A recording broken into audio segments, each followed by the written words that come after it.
John Dunn. Thank you. If you want to go ahead and get your stuff out, that's fine too. I interrupted you. Thank you. And would you spell your first and last name? Johndunn. Thank you. Agent Dunn, where are you employed? I'm employed at the Tennessee Bureau of Investigation in their Nashville Crime Laboratory. And what's your position there? I'm a special agent forensic scientist assigned to the latent print unit. Okay. And how long have you been working in the latent print unit? Just about 6 years now. So you were working there in April and May of 2018. Yes, I was. And what do you do in the latent print unit? Well, tell us what a latent print is. So what was the last part of that? What is a latent print, and what do you do in that unit? So in that unit, I examine items of evidence for the presence of latent prints. I analyze those latent prints and compare them to known impressions. I prepare reports, and I testify in courts of law as necessary. A latent print is basically a fingerprint that is very difficult to see because it is made of sweats and oils that are naturally occurring on your skin. So when you touch the surface of some object, you can leave behind an impression or a reproduction of a fingerprint that is on your fingers. And since these are left behind in something that is very difficult to see, oftentimes it takes some type of processing in order to actually visualize them and able to see them. Okay.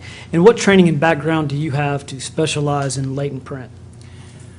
I have a Bachelor's of Science in Chemistry from Cedarville University. I also completed a 14-month training program at the Tennessee Bureau of Investigation in order to be able to do my job. And have you previously been qualified as an expert in any courts in Tennessee in latent prints? Yes, I have. And at this time, I would offer Agent Dunn as an expert in latent print. All right, you'll be qualified as an expert witness on latent prints. Thank you. And Agent Dunn, I want to first address a latent print report that was issued on April 20th of 2018. Okay. And we're going to be discussing Exhibit 001, which is a Chevrolet Impala. And can you tell us, give us any more detail about the Impala and then what you did?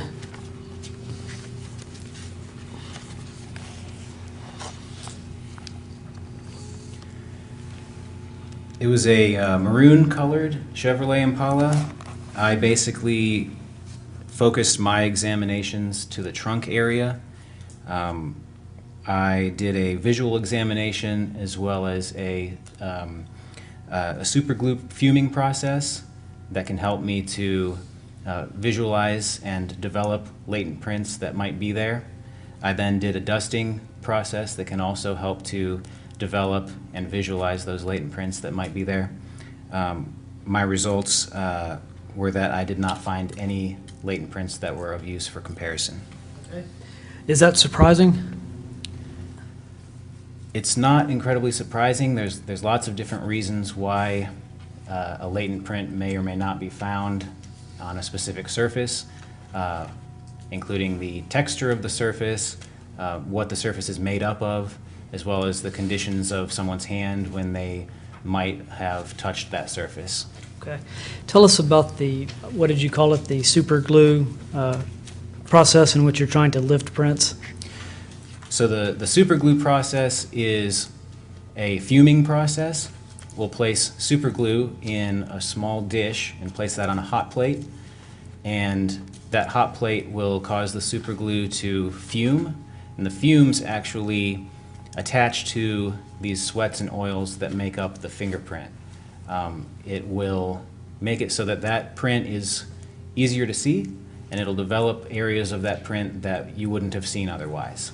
And you did that with this Impala? Yes, I did. And I know you've testified you did that to the trunk area. Any other areas of the vehicle? No, sir. Okay. And other than the super glue fuming test, how else do you look for latent prints? I also look visually using just normal light. I'll use a flashlight or a light bar at various angles. And then I also, in this case, used a dusting process that was just another way to try and develop anything that I could possibly see. Okay. And Agent Dunn, can you identify this? Yes, this is, looks like it's a copy of my report. Is that your signature on the second page? Yes, sir. And I will move that as the next exhibit. It'll be 231. Thank you. And if you would just hand that to the clerk. Agent Dunn, now let me refer you to a lab report that was issued on May 25th of 2018. Yes, sir. And as the exhibit, it's marked as 026A, which is a piece of black fiberglass from a field off McElhaney Road. Yes, sir. And what did you do there?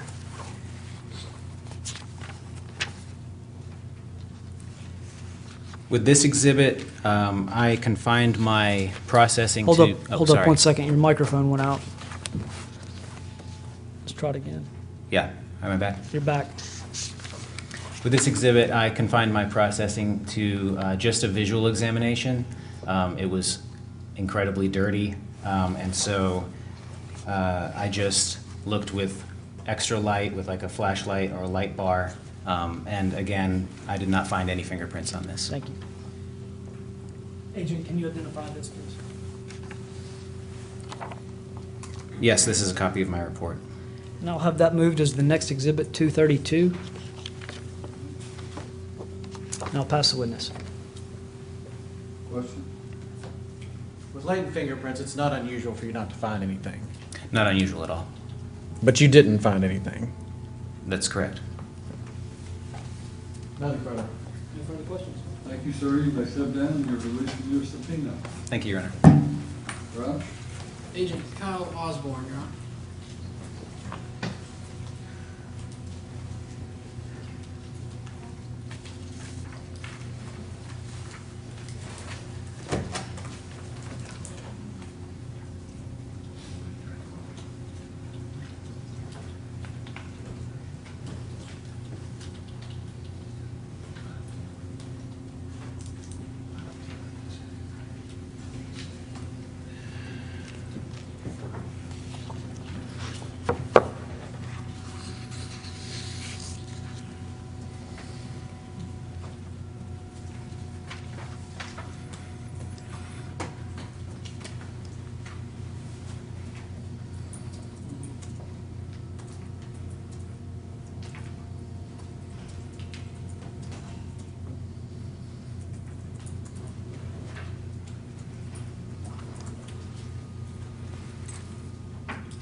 Step right around here, please. Raise your right hand and place our clerk to be placed under oath.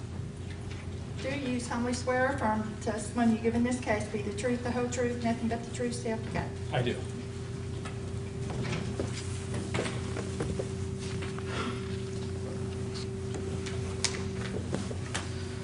Would you state your name and spell your first and last name, please, sir?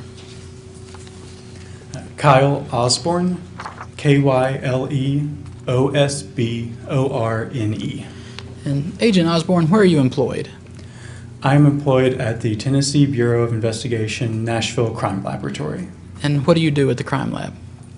I'm a special agent forensic scientist assigned to the microanalysis unit. All right, and we've talked a little bit about microanalysis already, so I won't go into the details too much, but what kind of training and experience do you have to allow you to perform your duties?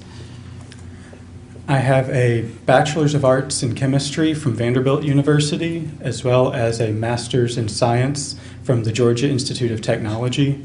On top of that, after I was hired at the Tennessee Bureau of Investigation, I underwent training courses in each discipline in which I do testing. And have you testified as an expert in microanalysis before in Tennessee?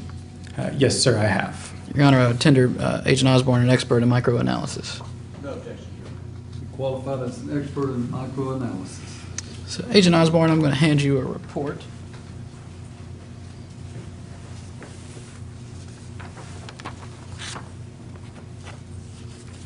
And do you recognize what I've handed you? Yes, sir, I do. And what is it? This appears to be an accurate copy of my official microanalysis report issued May 10th, 2021. All right, so, and what were you testing in this report? So in this report, I was testing our laboratory exhibit 20A, the shovel from 1112 Garners Creek Road. All right, and there were two shovels collected from Garners Creek Road. One was a cobalt shovel and the other had a wooden handle. Was this the wooden handle shovel that you were testing? Yes, sir, it was. All right. And there was a stain on the spade portion of the shovel. Is that accurate? That is accurate. There was a stain on the head or spade of the shovel, as well as small amounts of staining near the joint where the handle meets the spade, and a small amount on the handle itself. So, and you were tasked with trying to determine if that was bleach or what kind of stain that was. Is that correct? That is correct. I was asked if that staining could potentially have been bleach. All right, and what did you do to perform that test? So to perform that testing, after I documented the packaging and the state of the shovel, I, using a scalpel, scraped small amounts from each of those stained areas into a petri dish, and those scraped samples of that white staining were then attempted to be dissolved in a small amount of purified water. At that point, after they had been taken some time to potentially dissolve, that water was tested to see if that solution was an acid or a base. Okay, and what was the solution, an acid or a base, when you tested it? The solution from each of those areas was neutral, so it was neither acidic nor basic. So had the stain been bleach, what would you have expected to see? Had that have been bleach that had redissolved, that solution should have been basic. All right. Your Honor, I would move his report as the next exhibit and pass the witness. 233.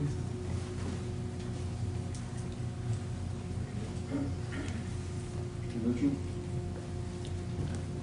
Your examination determined that there was a stain on the shovel, but it wasn't bleached. That's correct. There was staining on the shovel, but it was not acidic or basic, so it was not bleach. Could have been anything. That's correct. I don't know what the staining was.